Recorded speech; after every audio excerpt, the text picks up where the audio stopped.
Nice. Hello, and welcome back to the AAA Podcast. This is episode 3. I'm Rowan. I'm Anthony. And today we're going to be talking about off-season training. So I guess just to start, we are going to probably be deriving a lot of our experience here from our internships this summer. We both worked at Driveline during the off-season.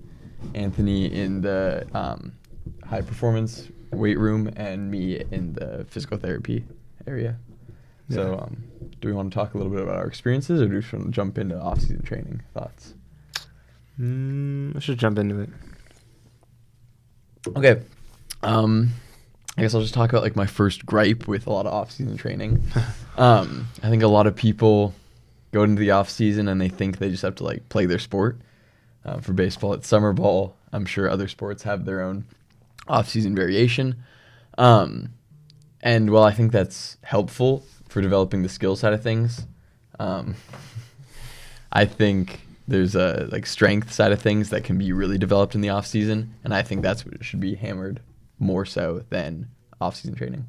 Yeah, I think to like begin, the off-season is one like kind of a deload from the in-season work and like the amount of stress you've had from there, and then also just like building up the capacity for the next season. Like at the end of the day, that's what it is. Like you're going for a goal, and the goal is to prepare you for the next season. But again, that takes maybe just like a deload and then building capacity back up. You know, I think like a common thing is people think like, oh, I gotta go 1 rep max now. You know, that type of thing where it's like, maybe not what we need right now. Maybe we just need to build that nice base in order for us to let us go do that. Right.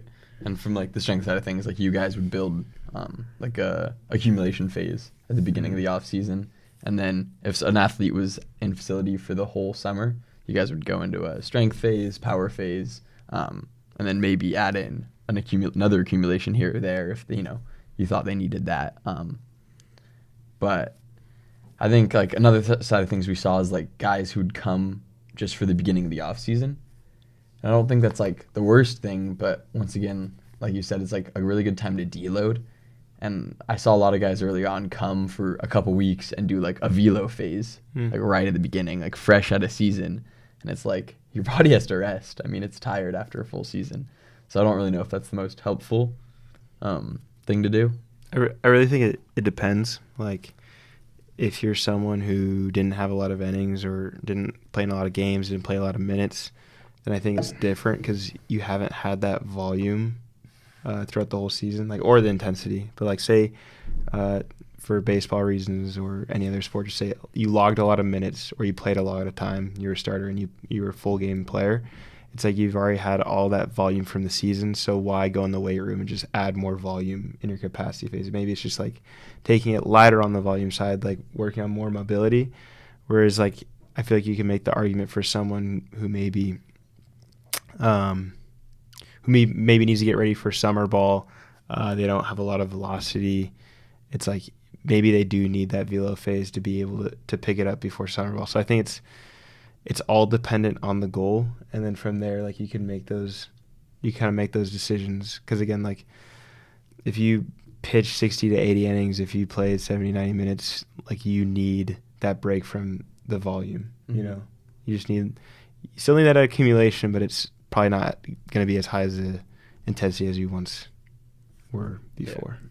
Yeah. Do you think your like advice would change through like different age demographics, like high schoolers versus college guys? From a general area, yeah. But again, it's dependent on the athlete. Like for the general high school athlete who wants to go play college baseball, they're usually undersized, undertrained, and they just like aren't very strong. So I think that's why like the accumulation phase. And we say accumulation, we're kind of talking about like building a base of volume. We talk about building a base of volume, it's basically like giving them the ability to pick up the intensity, if that makes sense. So we're talking about basically like laying the cornerstone. But where were we? Oh yeah, for a high school athlete, it's like, all right, what are ways we can put on mass for the athlete? Like that's another thing is like most high school athletes are going to be undersized. So how do we put on mass? Well, the accumulation phase kind of helps us with that. And like adopting the ideas from like a bodybuilding thing of like we're going to sit in the 3 to 4 set range, 12 to 15 rep range, and maybe some tempo eccentrics or tempo concentrics to help put on muscle mass, because like eccentrics have been shown to like help more with muscle mass and just hypertrophy in general, putting actual mass on the body and then like increasing the size of the muscle and increasing the amount of muscle fibers. That's going to help in that accumulation phase. So yeah, for like high school athletes and just basically like anyone who is trying to progress in like the weight room aspect or body weight, it's just like accumulation phase. Yeah. Put on weight, put on muscle mass. Yeah. Yeah, I was kind of getting at the same thing when I asked that. I think once again, like if we think about like kind of what you can do with your off season, you can do nothing, which is the worst thing you can do. Or you can play like summer ball for baseball players, or you can train really hard in the weight room. I think for like the younger, undertrained demographics, it's a lot of people go to summer ball because they want to develop the skill further and get better at their sport. Mm-hmm. When a lot of like the correlation we see is like strength based, and so I think taking some time off, maybe even a whole summer off, and just training and eating well, putting on some weight, putting on some muscle, is going to pay dividends in the end versus playing summer ball 4 summers in a row and staying the same size and weight. Yeah, I think it's like I like using the engine car driver analogy. Like you can have a really good race car but have a really crappy driver, or you can have a really, really good driver and a crappy race car. So like I think of the weight room as like the building of the race car, and then obviously the race car isn't going to drive itself. You need someone who's skilled at driving the car. The position, whatever you play in your sport, you're like the skillful person who has to use your engine to be able to elicit things. So again, like it's just dependent on where they are. Like if you can have really skilled high schoolers who just need to put on mass and keep themselves resilient to injury. And then you have people who might be really crappy at sport and they might have a decent build where like maybe we do need to go play summer ball, or even if it's not summer ball, let's go like train on this skill side. And I think something a lot of people don't understand is like if you're not training it, you're losing it. If you're not using it, you're losing it, and that's something that's really important. And it changes depending on what you're doing. It could go anything from your body moving at high speeds to moving maximal force, and it could be the same thing in your sport. It can be like the change of direction stuff. Like if you're not doing those things in the off season, you're losing it, and then people come back the next season, and we've all seen those people where it's like, oh, they don't look how they used to look. Yeah. And it's not, but it's hard from the player standpoint, because if they don't know any better, it's like, but I did grind and I did work hard. And like they're right, but maybe it just wasn't the right thing, or for the right things, the right adaptations. Yeah, for sure. There's no like it's when we talk about what you can do over the summer, it's not like an either or. It's like you do have to do a little bit of both. It's just what you're pouring more energy into.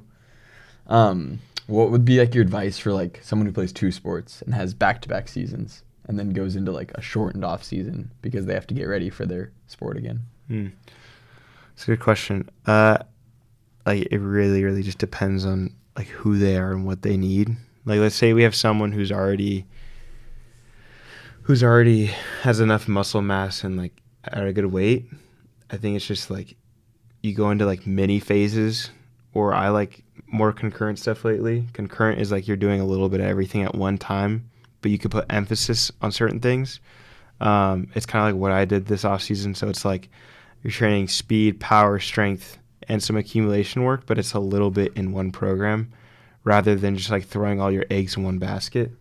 And that's something I should have done before, because like, again, I think intensity is intensity. So like you don't need a specific volume for the intensity. It's like as long as you're hitting those marks. But I'd say like you're microdosing those little things. So like if you're going from baseball to football, like obviously there's different things you're going to attack due to like the energy system demands and stuff. But at the end of the day, like again, if you're not training it, you're detraining it. So it's like, let's get some speed work, a little bit of power, a little bit of strength and accumulation. And say someone needs some more strength. All right, we take a little bit out of the other areas and sprinkle more in the power. And I think the analogy someone else gave me was like, you literally just have like a series of light switch toggles and you're just moving them up and down. But they can't all be up, or the stress is too high, and they can't all be down. It's dependent like on how good they are at the sport. Like, if they're really good at football, all right, let's just make them a little more resilient for football instead of like throwing them on the field and going hard in the weight room. You know, like at the end of the day, the sport's what matters. I like that analogy a lot, actually. I think this is somewhere we miss in the rehab world a lot, is someone gets injured and one of those light switches gets cranked way down. And instead of cranking the other ones up, we also crank them down with it. Yeah. And then as someone rehabs from a shoulder injury, let's say, their lower body is also regressing. And then they're more likely to get injured when they return to sport, or their rehab's going to take longer because now they have to rebuild what they once had on that lower half.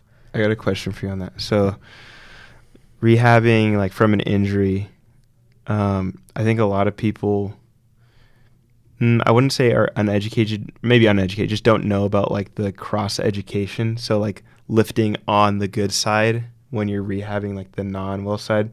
Like what's your, I guess like, do you want to just talk about that for a little bit? Because I think that's something that a lot of people miss, where it's like, there's a lot of gains that could be made in that area. Yeah. I think a lot of people live in this world of they want to have everything be like symmetric. Yeah.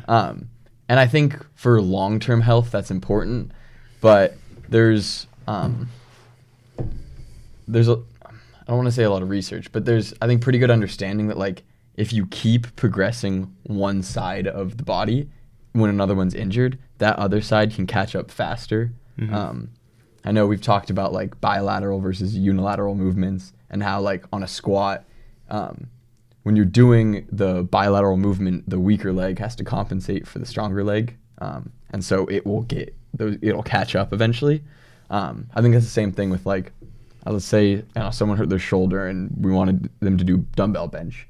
We don't have to like decrease the weight on the non-injured side. We can keep increasing it, and it teaches the body like how to move that weight, and like it keeps the programs of that movement intact. And then when we do eventually get to that point where we can start dumbbell benching again on the injured side, the progression is going to be a lot faster because the body is ready to handle that load. It's just the specific muscles of the injured area that have to rebuild, rather than the whole body learning how to do that movement again. Yeah, like I think it's just knowing that not everything lifting is all muscular. It's also neurological. Like those signals that are being sent to your body to press movement are also being sent to like the right side of your body, the injured side, as well as like the side you're working that is non-injured. So just knowing that like there's also the neurological stimulation and adaptations that are happening. Like just because you can't see it within the size of the muscle doesn't mean it's not happening. I mean, like that happens to a lot of amateur lifters. Like the first gains they get are neurological rather than muscle size. And I mean, if you're doing it right, you get both, but just not forgetting the neurological part of it. And that's why like you can get, I wouldn't say faster, but I mean, I'd assume you could get faster, maybe a little more powerful. You could get gains from the lower body from training the upper body at a high intensity, rather than not training. Or you can get gains from the lower body from training the body in high intensity rather than not, if that makes sense. Yeah, 100%. I think that was a much better way of saying what I was trying to say. I also think it's, and what you were just getting at, it's like, it's not just isolated to like a region. Like if we're doing like, if we can't do a lot of like explosive work with the upper body for an injury reason or a workload reason, like still training power and explosiveness with the lower body is going to make it easier when we can train that upper body to get the gains we want in that area. Because everything's connected. It's all stress, and it's all the neurological connections. It's all your body like understanding how to send signals fast, accelerate weight fast, accelerate your body fast. Yeah, and like when we're talking about the neurological aspect, we're basically talking about like the signals from the brain to the spinal cord to the muscles. Like those signals aren't just sent to like one direct, tiny little area. Like those signals are sent to the whole region of the body or both sides of the body, or even like I'd assume with like lower body. I'm saying I'd assume because I haven't seen it directly, but I assume with like lower body explosive stuff that you get more explosive with the upper body, because again, like you're making, you're trying to make those signals to the muscles way faster, and like those sheaths get like myelinated more, which makes them go faster and quicker. So it can not only be going to one region faster, but the whole body faster. And that's something we like see with sprinting, and why I'm like a big person with sprinting is like it's a whole body movement. It's not just your lower body. Like you have coordination of the upper body and lower body going at the same time. And for that reason, like your body's moving at its fastest speed. So any type of movement that is required for sprinting will get faster. Yeah, I really like that you brought that up. I think we a lot of times when we prescribe exercises, we really like focus on like what muscle is being hit the most, but we forget that like almost every lift that we do is somewhat of a full body exercise. Other things might just be stabilizing, making small micro adjustments, but it's still teaching really useful qualities. And understanding those smaller quantities can help you out a lot in both a rehab setting and a sports performance setting. Just understanding that like a stress might be low, but it's still a stress on an area. And so we're still getting some sort of development of that region, whether that be, your core muscles for a squat, or your arms like holding the weight on your back for a squat, or your legs during bench press, like we're still building some sort of ability and capacity for those secondary and tertiary muscles. Yeah. I was going to say, I think it's kind of circling back. I think it's like really scary. Sometimes what you hear, like we heard some stories when we were at Driveline of, people who are in the professional sports setting and they have an upper body arm injury, and it's like their rehab specialists are telling them not to sprint because they don't want them to injure their lower body. Yeah. And I think it's just like such a backwards viewpoint of how the body works. Because like you just said, like you use it or you lose it. Mm-hmm. And so if we're not sprinting and we're not training if we're not training in the right way of like how the sport works, like this person's return to sport is going to be so much harder, because now they're not just rehabbing their arm, they're also rehabbing their opposite arm and their legs because they haven't been using them. Yeah. And it becomes a lot longer and more difficult of a journey, and it puts them in a lot bigger risk of re-injury, because now everything has a lowered capacity and you're just weaker in general.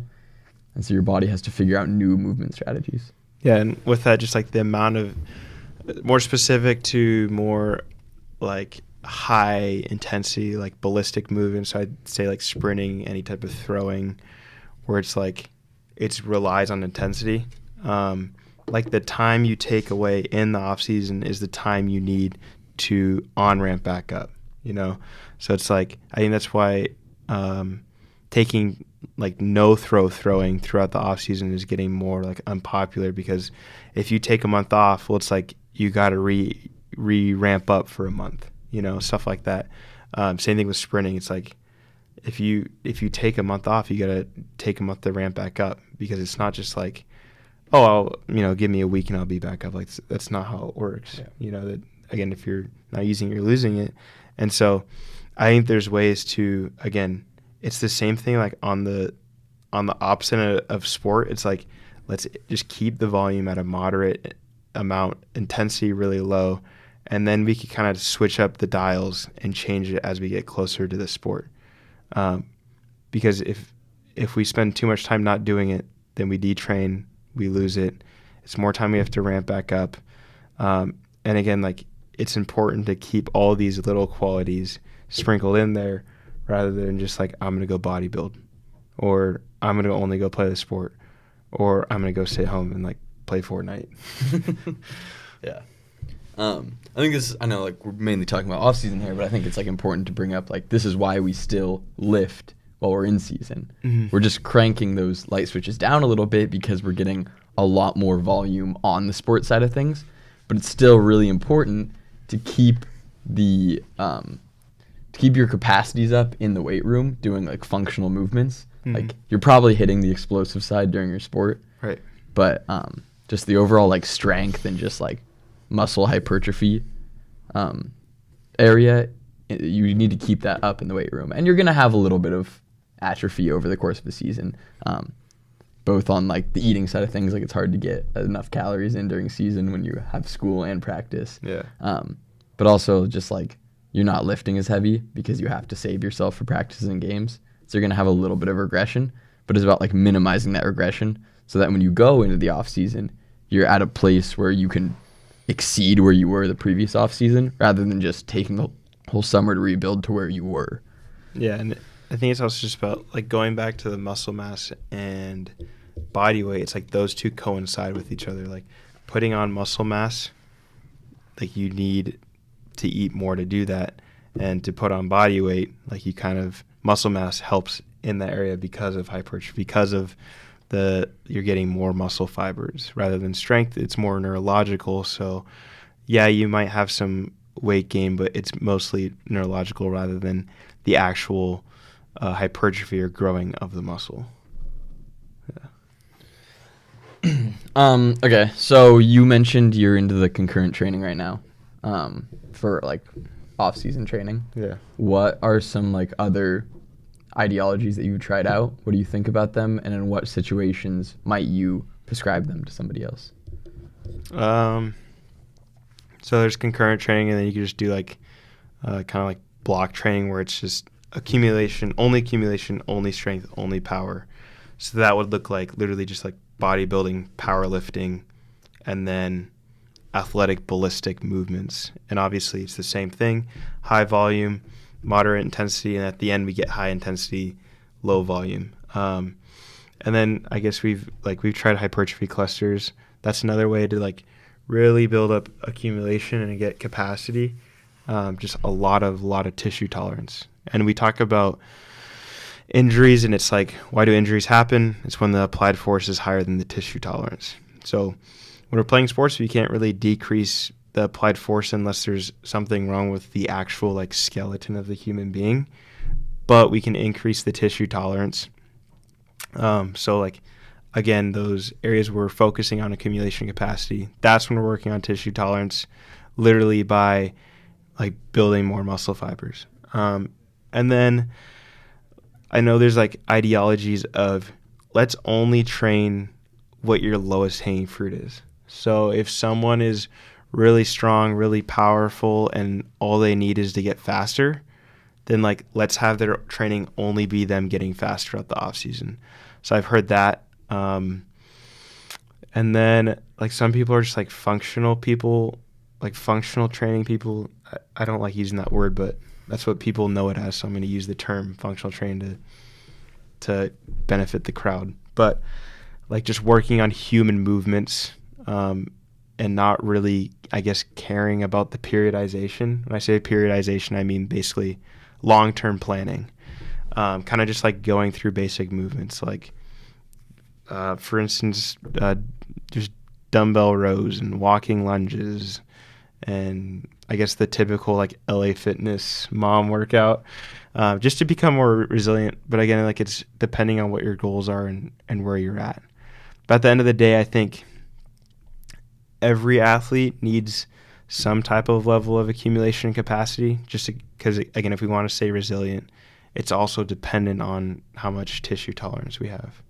And you could probably speak to that about, like, we're going to never say the word injury prevention, but injury resilience. Yeah. Like, how can we lengthen, I guess, the gap between us and that area? Yeah, for sure. I used to love, when I was in high school and uneducated, the word bulletproofing. Oh my God. But it's one of those things. It's like, you don't bulletproof, you reinforce. Why don't you bulletproof? You can't stop yourself from getting shot. Yeah. But you can make it so the impact of getting shot is less by reinforcing, building good structures around whatever tissue is being used in your sport. So for throwing, that's building a really strong and here's that word again, robust, rotator cuff, building like good qualities of the forearm, bicep, tricep, because they're stabilizers.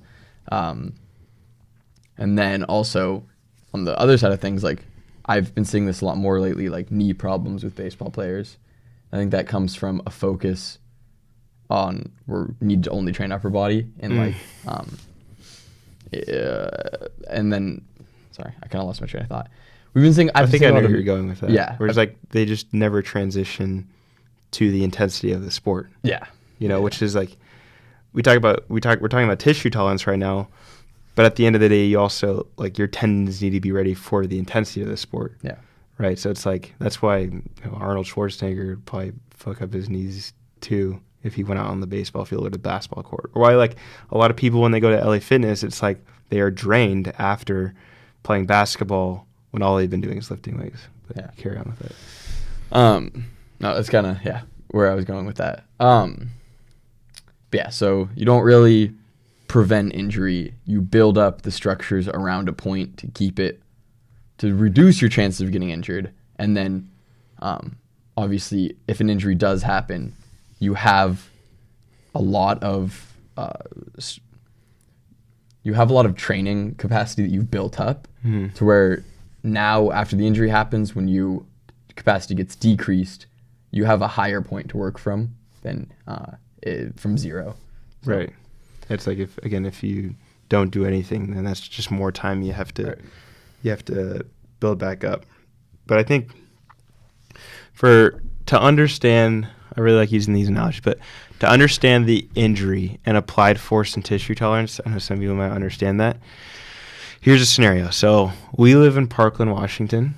It's not the safest area in Washington. I think our freshman year, I remember watching this TikTok and it was like the murder per capita, like square mileage thing. And it was like, what's the highest in Washington? It was Parkland. I was like, what the hell? Like, I need to close my door. There's this place up the street. It's called Marco's Cantina. And there's been like a couple shootings that have happened at Marco's Cantina.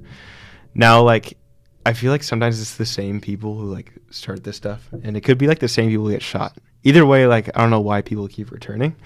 But say I were to go to Marco's Cantina and like I were to go get like stabbed, like hopefully not, but if I were to get stabbed in the arm, like, okay, the applied force was larger than the tissue tolerance of my arm when they slashed me, so that's why an injury occurred. Now, I wouldn't go back to Marco's Cantina and bubble wrap and be like, I try to stay away from that. Let's freaking go. Like, I'm here, I'm ready, right? If they stabbed me in the arm, like, my arm would still, like, get injured. So that's kind of the idea of, like, I'm adding more tolerance to the arm, but I'm adding more external tissue tolerance, right, with the bubble wrap. But the applied force is, like, still way too high, So I think some people think with the bulletproofing, it's all about increasing tissue tolerance. When there should be some type of question is, like, why is the applied force so high? Why, like, how about I just stop going to Marco's Cantina and the applied force wouldn't be so high? Same thing. It's like, oh, we have patellar tendonitis. It's like, we need to just do band TKEs. It's like, okay, like there's two problems with that. One, like, is TKEs really helping with the tissue tolerance? Like, it could, again, also be neurological. And two, like, what does their previous history look like? And three, maybe, like, for example, the pelvis isn't oriented in the right way. The skeleton isn't oriented in the way to receive that much force. Like, maybe it shouldn't be receiving that much force for some reason, and it is. But I feel like people don't do a good job of, like, answering that question, especially maybe, like, maybe I'm wrong with this, but maybe, like, elbow injuries, like, maybe the question should also be, like, why are they taking so much applied force? Oh, you had, like, a shoulder injury 2 years ago. That might make sense, Yeah. Yeah, I'm glad you brought up shoulder injuries because it's a lot more of an area that I know rather than the knee. Yeah, I think there's a lot of questions that you can bring up, and it's not always a strength issue. Sometimes it's a intensity issue. Sometimes you're just doing way too much. And we see that a lot. People, they feel really good, and so they keep upping their, like, what they're doing in a week or a day.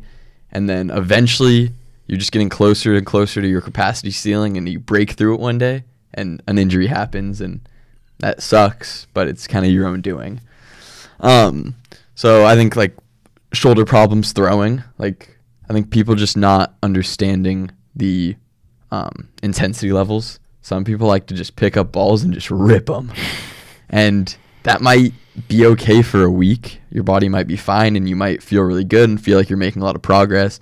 And then week 2 rolls around and it's 7 days straight of just ripping balls as hard as you can. And you're strong, but you're fatiguing, and there's a lot of stuff internally that's breaking down and not having a chance to recover. And your capacity is slowly dropping. And now the event of throwing that baseball is exceeding that capacity, and then injury happens. So it's not always just like we need to get stronger in the weight room. It's also understanding what we're doing in sport and how to balance it throughout the week. But I think generally for the populations that we deal with, a lot of it is just undertraining, and it's people that have been pouring so much into the skill bucket of training over their life, and not a ton into the building tissue capacity and just building general strength. And I think when you start taking a little bit out of the skill bucket and pouring it into the weight room bucket, we see a lot of people's pain start to go away.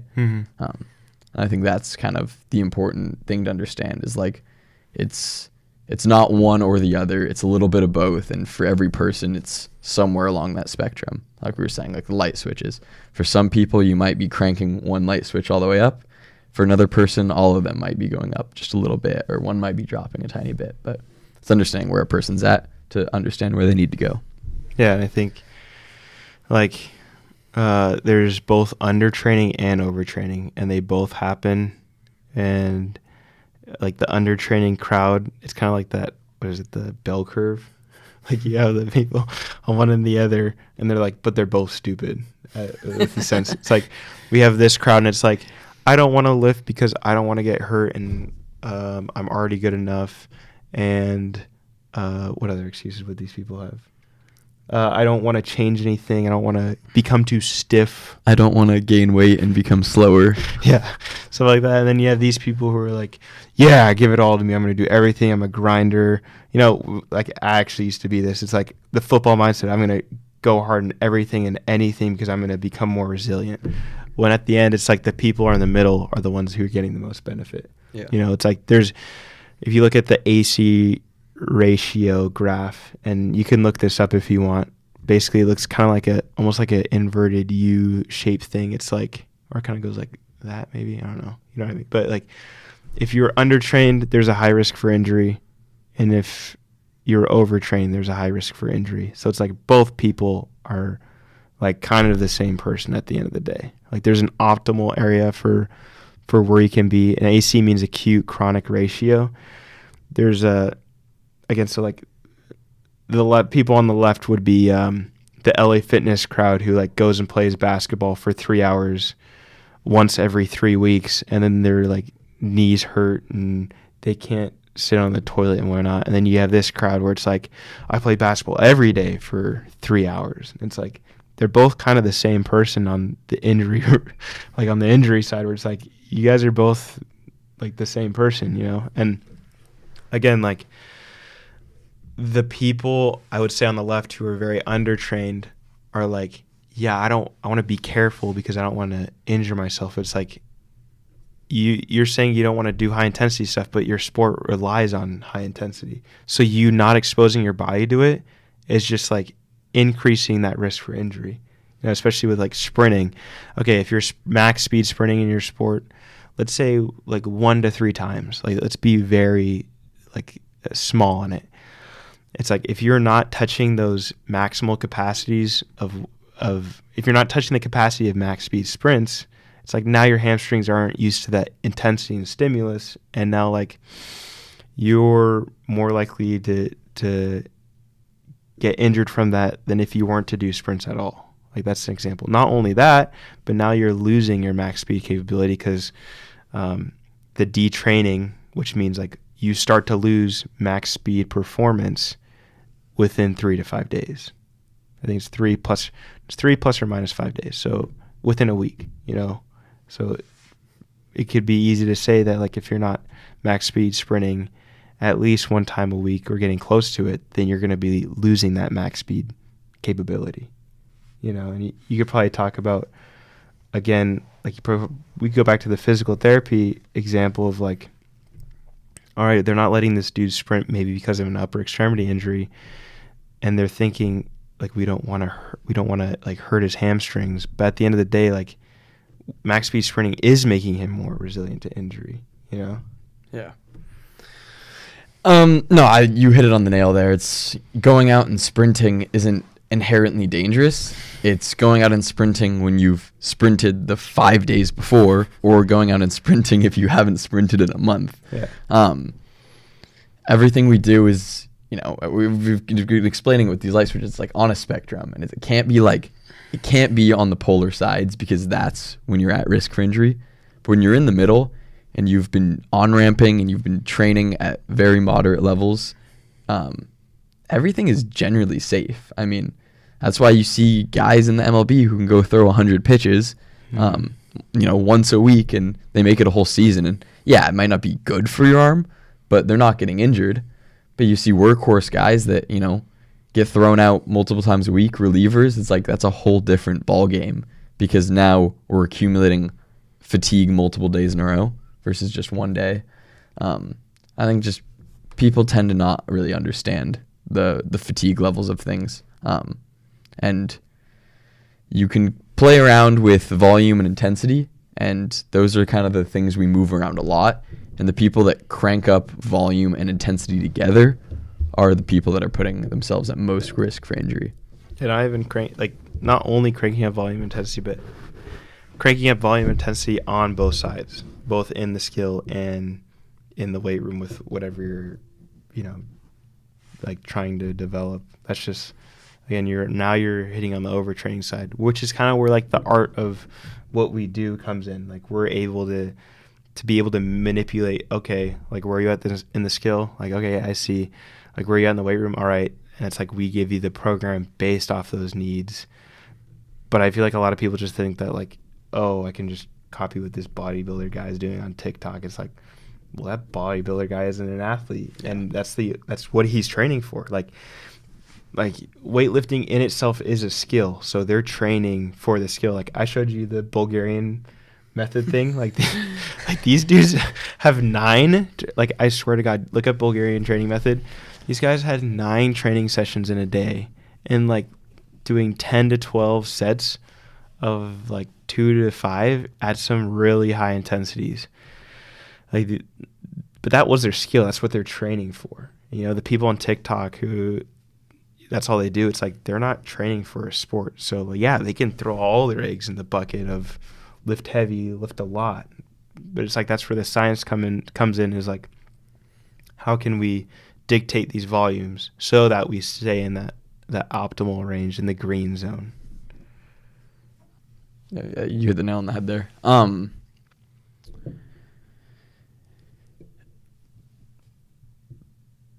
I was going to go ahead and talk about, like, I think tendon-wise for myself, like, this is the best I've felt throughout, like, an off-season going into season. Like, I think one, hypertrophy clusters probably helped that with just tissue capacity. Like, we were so beat up. If you don't know what hypertrophy clusters is, Hell. It's basically just, like, think of like falling in snow, like really cold snow, like with your bare skin, and then just like laying in it. It's just like you, like legit, like the first week, and I'm not even exaggerating this. Like this is going through this program was the worst I've ever felt, as in like soreness wise.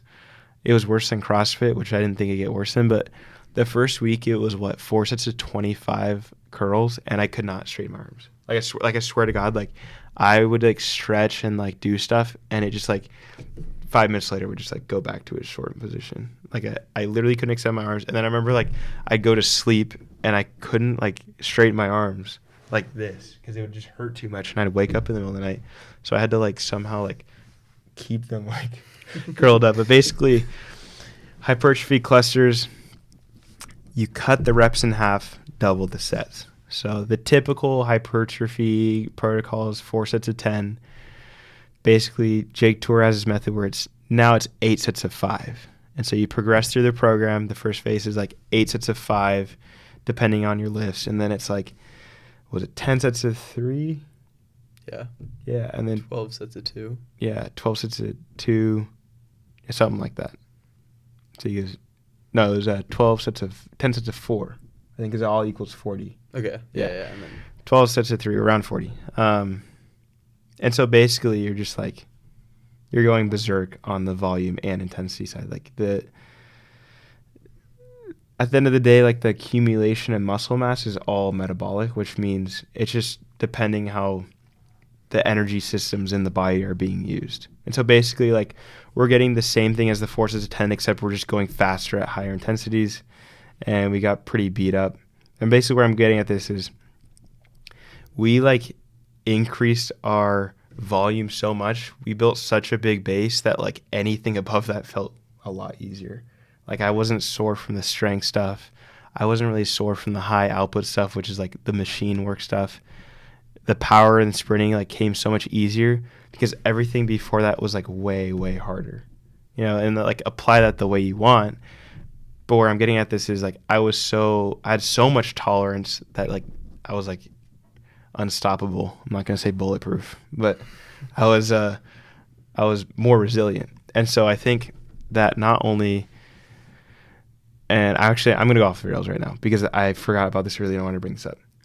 Another thing with like, when people think like, oh, I don't need like the strength training or I don't need the off-season training, it's like, it's not only for your muscles, it's for your tendons, it's for your ligaments, and it's for your bones too.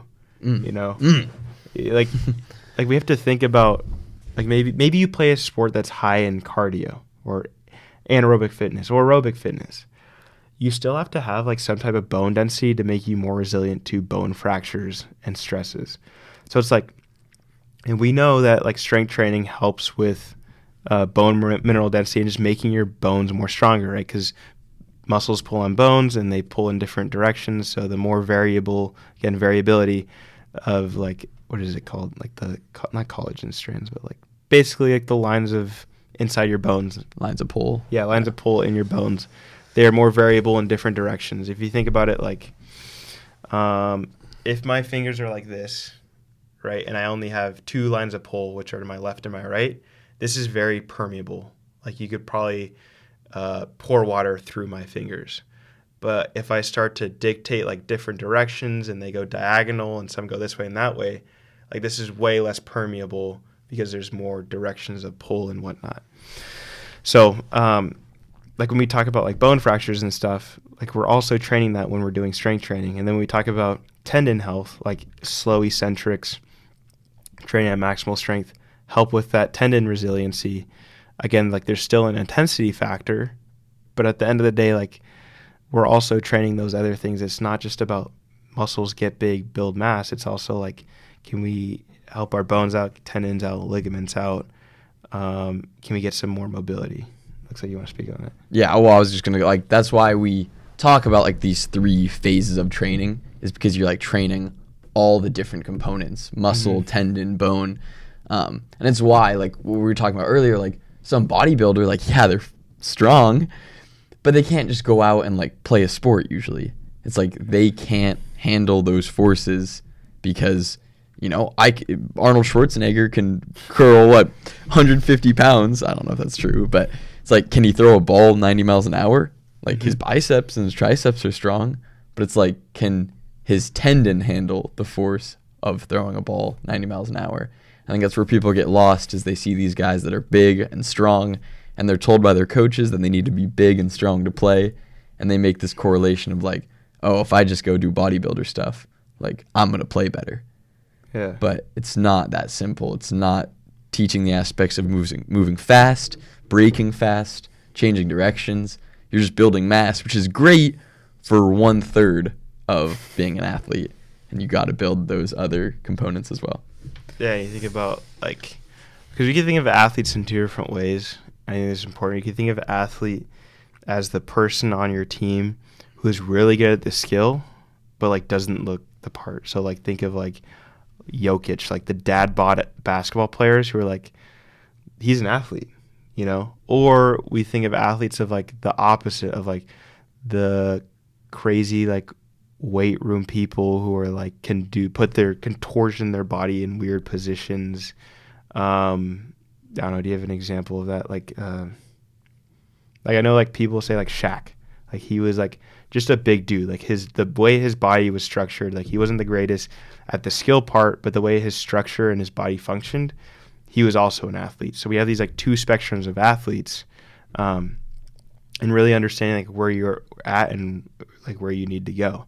And with that, it's like I think like strength PT people and athletic trainers could get some more respect in this area of like this is what we study. Like we study these adaptations. It's not just like, and we study these adaptations in a way where we can relate it to sport. It's not just like they only know like the rehab stuff. It's like we understand the sport. Like we get it. We get like at the end of the day, again, like I think one of our professors says like it all comes down to motor learning and behavior change. Like how we change the body, how we change the mind, or not mind in the sport. Where I'm getting at this is like something as simple as, again, you have the two people on opposite sides. You have the bodybuilder people, and you have like the functional training, like I would say like prehab, rehab people, if that makes sense. Where it's like, okay, we're putting in the body in some variable positions, ATG squat, like type of things. Like it's like, okay, we're putting the body in like versatile joint, like big ranges of motion, which there's a time and a place. Again, like don't throw all your eggs in one basket.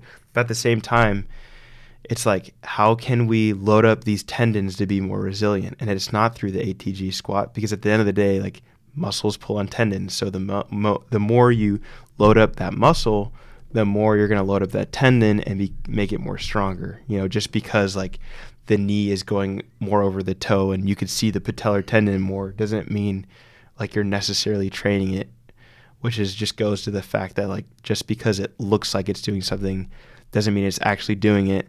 And that could go on a road to sport specificity, or like just because you're making it look like the sport doesn't mean you're doing like shoot, if I wanted to get better at shooting a basketball, do I just go in the gym and like throw med balls in the air, you know, like because it looks like it, so it must be working type of thing. Yeah. You know what I mean? Yeah, I forgot where I was before that. I was talking about I was just talking about like,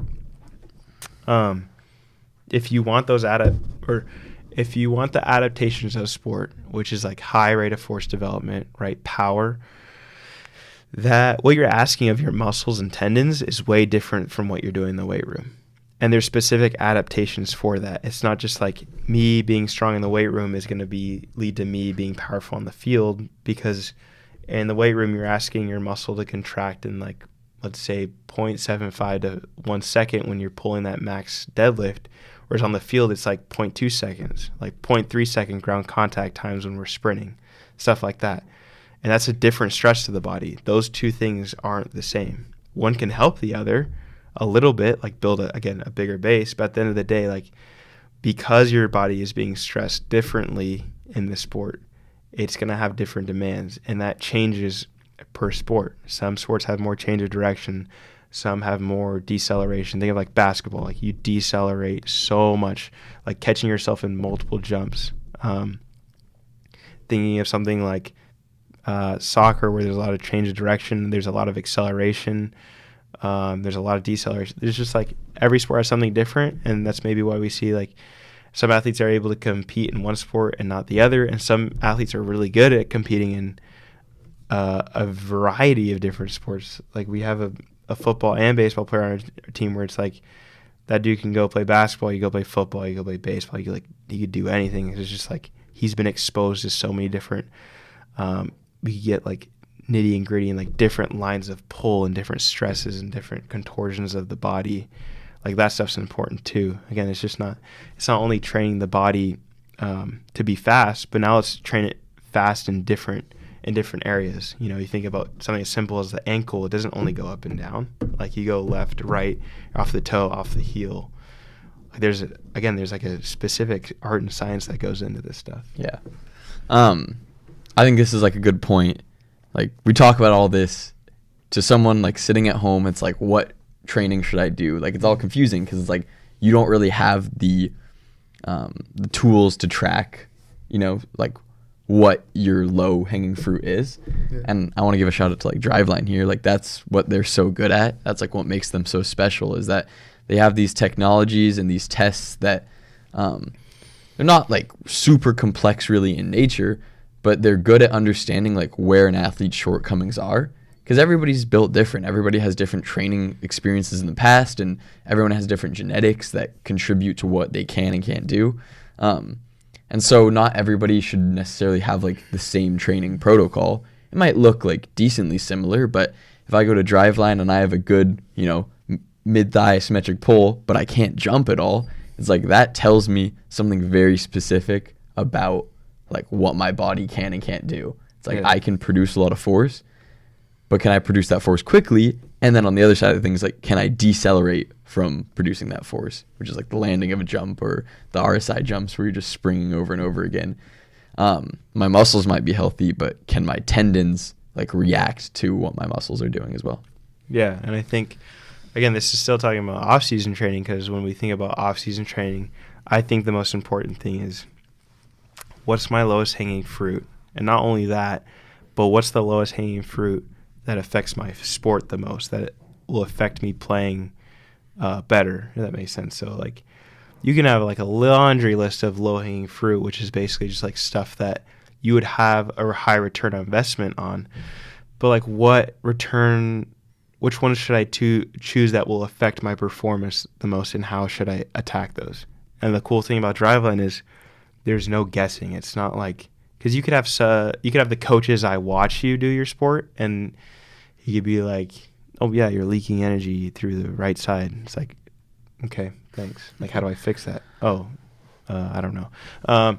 The cool thing about Driveline is you have quantitative evidence, which means you have numbers and degrees and angles that tell you where you are. It's not just like, whereas qualitative, the difference between quantitative and qualitative is like elbow within 90 degrees versus like qualitative could be like their arms were upright. You know, one gives you an actual measure and one just kind of gives you what you see or what you visualize. So the cool thing about quantitative data is we can not only relate it to the weight room and high performance side, but we can also retest you in a way to see where you're at. Because like, say you did a qualitative study on a pitcher, like his elbow was up or his arm was up in the sky at foot plant. It's like, if we retested, his arm is still in the sky at foot plant. All right, but like, how many degrees and how much velocity are we off from the average person who throws harder than them, and how can we get them there? You know, and I think that's something that that is growing in our industry, and I think it's going to grow fast, is how can we quantitatively assess the skill, right? Because there's coaches out there who can do it with their eyes. They can look at an athlete and be like, oh, they lack this, this, and this. And then there's coaches who think they can, and they really can't. You know what I mean? Because I think I like using this as an example. And the coach's eye is a good thing. I'm not ditching that out. It's sometimes abused though. So, for example, I worked with some men's soccer players, and like, they told me, my coach thinks I'm slow, and it's like, that can mean so many different things. Like, is it a cognitive thing? Is it a speed thing? Is it a change of direction thing? Is it an acceleration? Is it like more of a technical thing that they're doing? Like, there's so many things it could be, but to the coaches, it's just slow. Yeah. You know, and it's like my job to kind of ask them questions to understand which one it is and like which one we like kind of need to attack. And with quantitative data, I don't even need a debrief you. We just put you on the force plate, look at your numbers, and be like, oh shoot, like, yeah, you're not skippy and hoppy at all, but you can produce a lot of force, you know. And there's there's different ways to attack each one. That's why there's 3 different tests we do there, and that's why we have 100 or I don't know, like 25 markers on your body. But again, I think probably talk about just like quantitative data being used more in sport, and like where we can see it being used. Like I've heard like soccer forwards for ball flight velocity, or like hockey player slap shots, or basketball jumpers. Like the more closer you are to the people who are really good at it, the better we can make you, rather than just like cookie cutter approach for everything. Yeah. Once again, I want to talk about the rehab side of things of that. It's like we see this changing a lot in the rehab setting. We used to have a lot of like qualitative measures of like you rate someone's ability to produce a force after injury, like 0 to 5.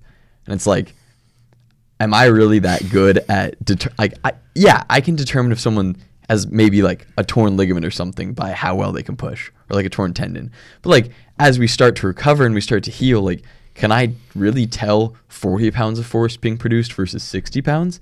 And like some might argue like, oh, like 20 pounds, like how different is that? But like when you're playing a sport, that could be re-injury or not re-injury. There's a lot of like data coming out about like certain strength benchmarks we should be at after like ACL surgery to even start to return to sport, to even run. And I think being able to like measure those through like quantitative numbers and like actually seeing where a person's at and how much they're improving is super important, because it will dictate how you train them in the future. I think it's the death of a lot of rehab specialists that just like look at someone and they go, oh, that feels better than when you first came in, so that means we're doing good. Yeah. It's like there's retest fallacies that could be at play. There's just general like rest factors that could be at play there. And I think it could vary a lot from day to day as well. So I think really, once again, a really cool thing about Driveline is like just being able to test like a lot of different metrics and do that often to see like, is someone really improving or is there something else going on? Yeah. And it goes back to like, instead of taking a bunch of little things in between that, we can solely take, what does the car look like? What does the driver look like? We don't have to look at all the variables in between. It's literally like, what's their general prep? Like, where are they at physically? And then how well do they do the skill, rather than just like a whole bunch of, mixed fruit in there. And with that, it's like, it's also not only quantitative and not only qualitative. It's a mixture of both, because someone, at the end of the day, like athletes will be athletes and they're going to want to compete. And so it's like, if you're someone who's saying, I only do qualitative, I don't care about their numbers, it's like, all right, well, the athlete's going to want to go back on the field the soonest they can. You see this a lot. Like they're going to want to go out there as fast as they can. I did it. And it's like, but your body's not ready. And if your body isn't physically ready to accept the forces of the sport, you're just asking like kind of for mayhem. And again, athletes will always have the determination to be out as fast as they can. But just because you want to do something doesn't mean it's good for you. Yeah. I see this a lot. And I think it's a hard part being like both an athlete right now and someone helping people like return to sport, is that like I can see it from both sides. It's like, I mean, I'm even, I'm battling back from my shoulder thing right now. It's like, I want to pick up a ball and just throw it, and I want to go out and like have fun playing my sport again. But it's like, you really have to ask yourself, like, am I ready? And is it worth that risk? We talked about in motor learning the other day, like guessing and the risks of guessing. Mm-hmm. It's like, yeah, if I guess and I say, I feel pretty good, let's roll out and play. Like if I hit that % chance and I am good to go and I don't get injured again, it's like, great, I'm happy, all fine and dandy. But it's like, is that risk worth it? On the other side of things, like if you're not ready, you're pushing yourself so far back, and months and months of rehab might just really be thrown out the window. And I think we see it often as people feel good, and so they get sent back out, and day one, they're fine, day two, they're fine, and they slowly building up their workload, and the fatigue is starting to build up, and then injury happens again, and people are just like, oh, it's just the way I am. It's just I'll never be better. And I think from a rehab perspective, like we a lot of times like blame the athletes for that. We're like, oh, they didn't listen to what we said, but it's like, were we being clear with what we said, and were we giving them the best advice that we could? Yeah, I think this all is coming forward and relating to what we're talking about, because at the end of the day, I think that's what the early off season is for. It's like building some resilience, building like a robust variety of movement options, and hopefully, like, I guess what I'm trying to say is we can go from like robust movement options and kind of like start to make our way towards more like force-driven things and output-driven things to really get ready for the on-field demands, which are going to have the highest outputs. You know, it's going to have the most powerful, ballistic, explosive, fast movements. So yeah, making sure like just you get that funnel kind of thing back into where you're talking about, or back into where your skill needs to be and where you have to go. You know? Again, it's all dependent on where you're at and where you need to go. Everyone has a different area, so you doing the Shohei Ohtani workout might not and probably won't be what's best for you, because you don't have the skill level of Shohei Ohtani. And you throwing as many baseballs as Trevor Bauer is probably also not smart, because you're not Trevor Bauer and you haven't had the volume or ramp up he's had. It's like, I don't like when people compare themselves to other people, because like we're talking about two different genetics. Like to start off, it's like, I think that's something I want to say earlier, is like people look at someone like Trevor Bauer, and if you don't know who Trevor Bauer is or understand, basically the pitch limit in baseball games is like 100 pitches. The pitch limit for coaches that like guys out is about 100 pitches for a starter. Trevor Bauer throws like 350. That's like 350 throws in a day, or even like 200 before his start. And people think like, oh my gosh, he's gonna tear his UCL, like he's gonna hurt himself. But it's all dependent on like where he's been and the ramp up to that, you know. And we see this in sports all the time. It's like, how are they able to do that with their body? How are they able to do it so many times? How do they not have overuse injuries? It's because the body adapts. Like said principle, specific adaptations for imposed demands. The way you stress your body is the way it will adapt. It's like it's not something insane, but it is insane the way and the consistent process they've had to do it, which I think is like one of the most important things about the off season is just being consistent in what you're doing. I'd rather you be consistent with something dumb than not do something at all and do it once a week. If that makes sense. Yeah. No, I think it's a big thing. It's like generally someone who's undertrained, which is the majority of high school and college athletes, it's like anything in the weight room really is going to help you as long as you're consistent with it. And it's not necessarily about being quote unquote right. It's just about being like dedicated to getting in a certain amount of times per week, 3-4 times a week, and like getting your work in. And like you're going to see a lot of gains from that. Yeah, and people say all the time, like the sport knows when you didn't or do something. So it's like even if you did put forth energy, that's something that might not be the best or might not be, you know, A+ material. It's like the sport knows, and you know within yourself like the effort you put in, and I think that's worth more than not doing anything or waiting for like the best program. It's like the, you know what I mean, like the, like I'm not trying to get God into this, but like, you know, it's going to come back to you if you don't do anything and you sit around. Yeah. That was, I think, a good amount of material. Do you have anything last minute to say here? No. Right. If you have any suggestions, let us know for podcast ideas. Yeah. Or yeah, if you have anything interesting to say, I guess, and you want to come on as a guest, we're hoping to have some guests in the future. So if you have anything that's like a topic in this world that's really near and dear to you, hit us up and we can talk about it. Yeah. All right. Good. Thanks for listening. Adios.